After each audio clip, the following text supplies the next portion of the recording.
7 February रोजी मतदान प्रक्रिया राबवली जाते. आपल्यासोबत सावरगाव कुसूर गटचे काही कार्यकर्ते आहे. आपण त्यांच्याकडून जाणून घेऊया. साहेब, मतदान प्रक्रिया कशी राबवली जाते? म्हणजे काही गोंधळ तर नाही याच्यात? काहीच गोंधळ नाहीये. एकदम शांततेमध्ये आणि सर्वांच्या सहकार्याने या ठिकाणी मतदान प्रक्रिया राबवली जात आहे. मतदान म्हणजे इथे आपलं आर्वी आर्वी मध्ये. हे आर्वी गाव हं, हं. हे पुणे जिल्हा परिषद मधील सावरगाव कुसूर गटामध्ये येतं. आर्वी गाव.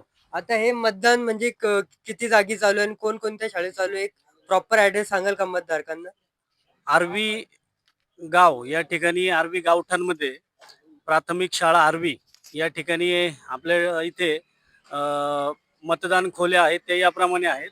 266 ची एक खोली आहे, 266 एक खोली क्रमांक 2 आणि 267 जी खोली क्रमांक 3 असं 3 खोल्यांमध्ये या ठिकाणी आपल्याकडे मतदान होतंय. मागील निवडणुकीत आपल्याकडे 2 खोल्या होत्या, परंतु मतदारांची संख्या लक्षात घेता मतदान आपल्याला त्या ठिकाणी कमी पडतात त्या खोल्या. म्हणून आपण यावेळेस एक खोली आपल्याला निवडणूक आयोगाने वाढवून दिलेली आहे आणि अशा रीतीने आपल्याकडे 3 खोल्यांमध्ये या ठिकाणी मतदान होतंय.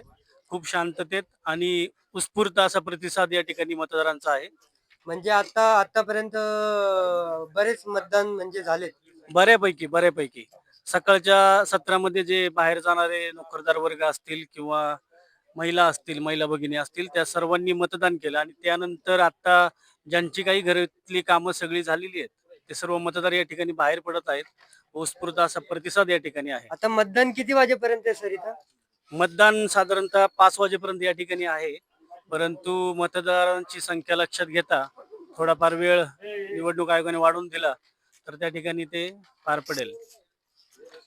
आता उमेदवारांचे नाव सांगाल कसं?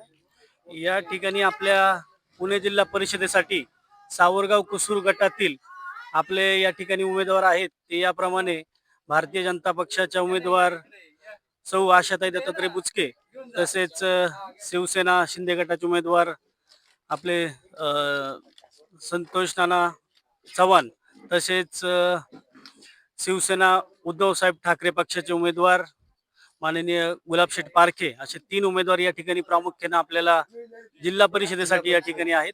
पंचायत त्याच समितीसाठी जितेंद्र भाऊ ढोले हे पण आहेत ना? जितेंद्र भाऊ डोले हे आपल्याला कुसूर पंचायत समिती गणामध्ये आहेत.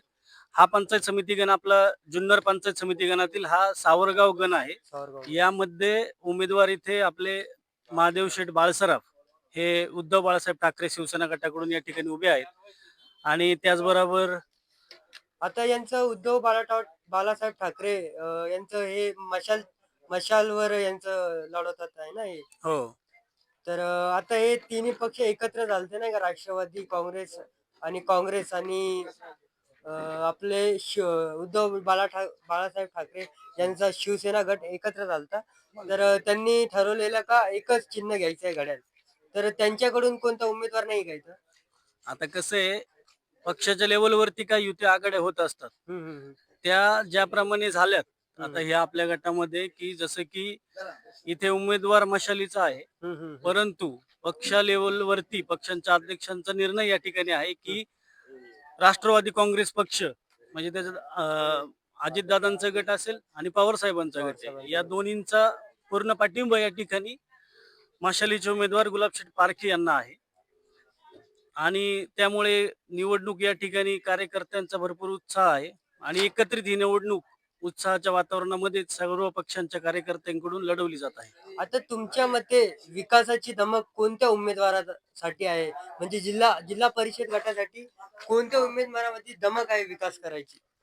आता कसं आहे, प्रामुख्याने बोलायचं झालं तर तिन्ही उमेदवार तसे मातब्बर आहेत, परंतु त्यामध्ये जर आपण पाहिलं तर तिन्ही उमेदवार विकासासाठी प्रबळ आहेत. परंतु जे आपले उमेदवार आहेत जिल्हा परिषदेचे गुलाबशेठ पारखे यांचा या ठिकाणी त्यांचे चिरंजीव असतील विकी शेठ पारखे यांचा तरुणांमध्ये चांगला जनसंपर्क या ठिकाणी आहे आणि आपलं गाव आत्ताच त्यांना जॉईन झालेलं आहे.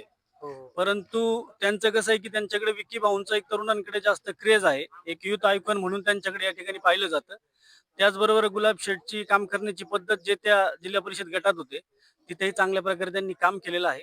तर त्यांचंही थोडं आकर्षण या गटामध्ये आपल्याकडे पाहायला मिळतंय. आता जेव्हा मतदार मतदार म्हणजे माघार घ्यायचा दिवस होता, तर खूप जणांची अशी चर्चा होती का गुलाबशेठ पारखे यांनी माघार घेतली. पण त्यांनी माघार नाही घेतली. हा कन्सेप्ट तुम्ही समजाल का? म्हणजे हा काय म्हणजे ही अफवा का पसरली? आता हे कसं आहे, ह्या अफवा वगैरे ह्या गोष्टी राजकारणात होत असतात. त्याचा कार्यकर्त्यांना ती सगळी सवय झालेली आहे. माघार घेणं, न घेणं ह्या सगळ्या गोष्टी चालूच असतात. त्याच्याशी काही मतदानाचा फरक पडत नाही. एकदा अधिकृत उमेदवारांची घोषणा झाल्यानंतर मतदान कार्यकर्ते करतातच. आता प्रत्येक नेत्याचा तो अधिकार आहे, की माघार घ्यायची, कोणाला सपोर्ट करायचा आणि काय करायचं हा प्रत्येक उमेदवाराचा अधिकार आहे. तो ते घेऊ शकतात. त्याचा आणि मतदानाचा काही मला नाही वाटत की संबंध येतो. कार्यकर्त्यांनी या सगळ्या गोष्टींची सवय झालेली आहे.